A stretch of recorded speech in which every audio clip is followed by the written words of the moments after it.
hayırlı olsun ablam benim. Kaçıncı sınıfa gidiyorsun?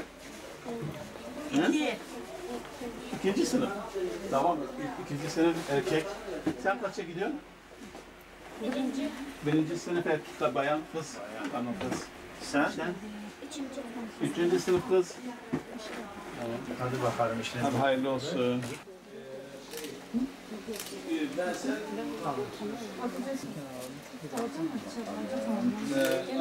Geleneksel hale getirdiğimiz kırtasiye yardımının dağıtımına bugün itibariyle başlamış bulunmaktayız. Hedefimiz onlarca çocuğa kırtasiye yardımı yapmak. Yaptığımız yardımlar 3 kategoriden oluşuyor. İlkokul, ortaokul ve lise. Onlara göre işte çantaların içerisinde kırtasiye malzemeleri var. İnşallah peyderpey yardım yapacağımız aileler geldikçe biz onlara yardımlarımızı sürdürmeye başlayacağız inşallah. Tabi sadece Adana'da yardımı yapmıyoruz. Hem Adana hem de Hatay deprem bölgesi. Bize en yakın yer Hatay olduğu için biz Hatay'da da kırtasiye yardımını yapacağız inşallah. Tabi bize ne kadar çok yardım gelirse o kadar çok öğrenciye ulaşma imkanımız olur. Tabi bu da bir nevi sadakayı cariye hükmüne geçer. Yani siz bir insanın yetişmesine vesile olursanız, o da başka birilerinin yetişmesine vesile olursa bu sizin için bu silsile devam ettiği müddetçe sevabınızın yazılması demektir, defterinizin kapanmaması demektir. Hayırseverlerden Allah razı olsun. Yani büyük bir teveccüh gösterdiler. Biz diyoruz ki daha yardımlarımız devam ediyor. Başka yardım yapmak isteyen olursa biz onların yardımlarını da kabul etmeye hazırız. Ne kadar çok kişiye ulaşırsak o kadar iyi olur.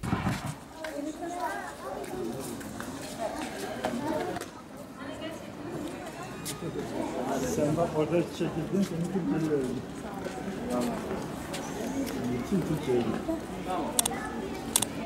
Kim çekildi?